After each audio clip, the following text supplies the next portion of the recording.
So Nation, I had told you that there was a band that I was going to talk about that you might not expect me to talk about or even like, so I'm going to do that today. I apologize for the tardiness. This is going back to last week, so yeah.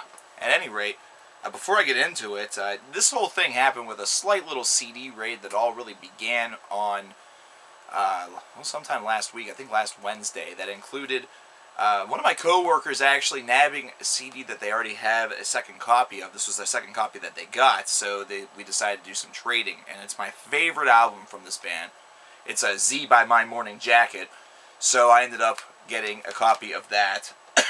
But also, while I was there, I picked up the new Coldplay record, which is entitled MYLO XYLOTO. I'm guessing that's how they want to pronounce it. It was a very strange thing for me to even talk about.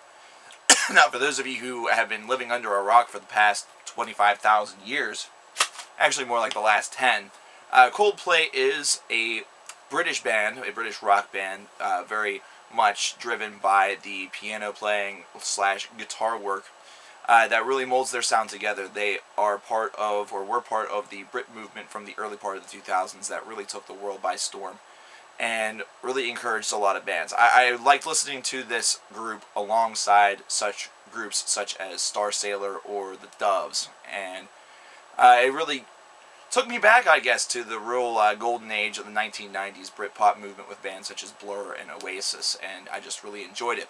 However, with this album, which is their fifth, they kind of continued on what their last record really did, only they sort of took it to the next level. This is an album that is very, very nicely produced by Brian Eno, and actually features a song that includes Rihanna.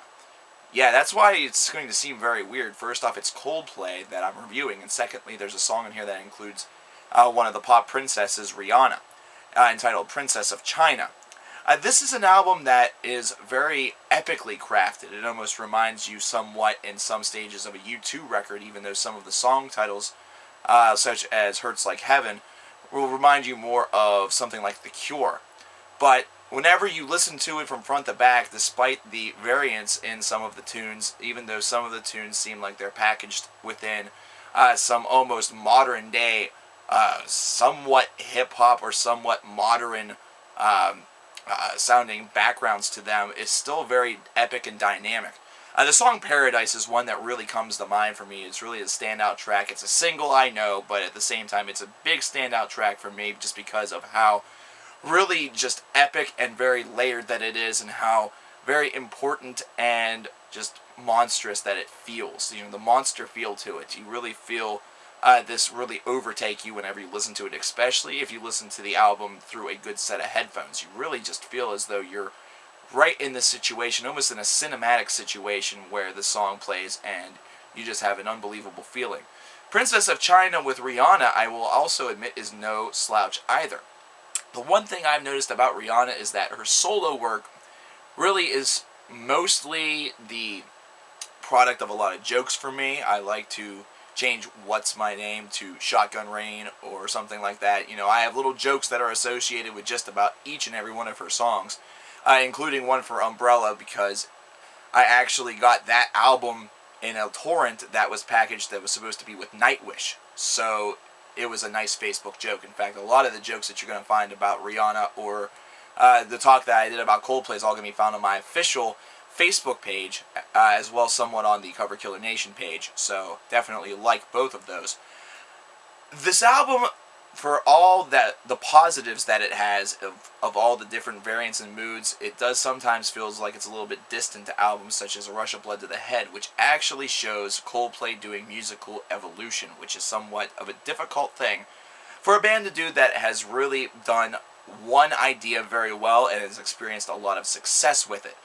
Most times, and in most cases, whenever bands decide to really go outside their comfort zone a little bit, fans tend to be a little bit hesitant, and that's happened somewhat with their previous record. However, I don't see that same apprehension on this record, and I think it's because a lot of people have really gotten behind Paradise as a single. The same thing happened with the fourth record. They really got behind the very first single, but I think there was a little bit of apprehension once they kind of listened to it, and I liked the record, so I liked Viva La Vida, so I don't know. really what the dynamic is there, but A Rush of Blood to the Head is just one of those perfect records for me that I could listen to all day, every day, and have done so in the weeks leading up to this release while at work. The one thing that this album does seem to be a little bit disjointed in is that there's a little bit of an overvariance in some locations where you almost have to sit down or just recuperate after the previous track in order to digest the track in which is continuing on thereafter. It's a 14-track affair, so it does have a little bit more muscle and a little bit more mustard to really offer you, so it sometimes can seem a little overwhelming. It almost seems like a burden at some points and locations in order to get through this beast. But whenever you do, it's a very rewarding experience because it's a record that's full of a lot of positive elements. It almost seems as though in some locations they're trying to save the world one song at a time, or at least offer their 2 cents.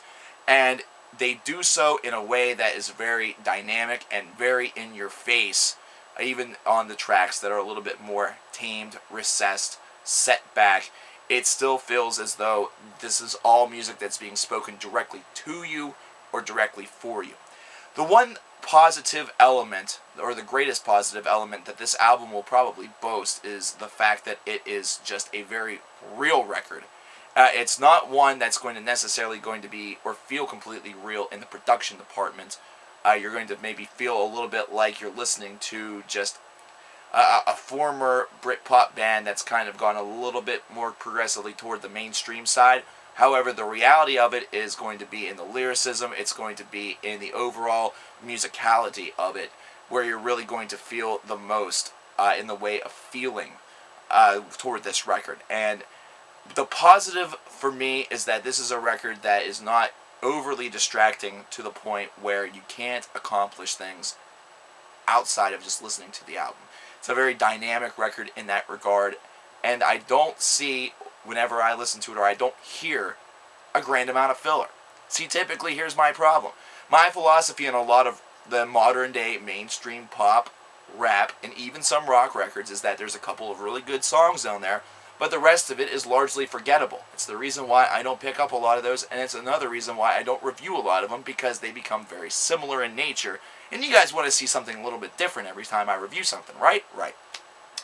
This is an album that doesn't feel that way. It's an album that, even though some songs may not be as strong as some of the singles or some of the other standout tracks that maybe I mentioned or maybe that you find, the other songs are still not bad songs whatsoever. They are constructed very well, and they have a very nice dynamic to them, and they flow very well with the overall mood and tone of the record, even though at times it can be a bit of a spike fest where it goes from one end to the other. Overall, I think that this record has the fate of perhaps being a little bit forgotten by some people. I think that the inclusion of Rihanna may stray some fans away, thinking that Coldplay has kind of gone a little bit too mainstream for their tastes. However, I think that for the fans that are going to take the leap and actually pick up this record, listen to it, and digest it as a whole as they should, I believe that they're going to be rewarded for their experience. And if you're a naysayer yourself that's thinking what I had mentioned previously about Rihanna being present, absolve yourself of that thought, because kind of like Kesha being on the latest Alice Cooper release, which a lot of you got, begged for me to review, but I did not, and I apologize. It's not bad at all. In fact, it's one of those things where Rihanna's a fantastic guest, but whenever it comes to her solo stuff, she's laughable at best.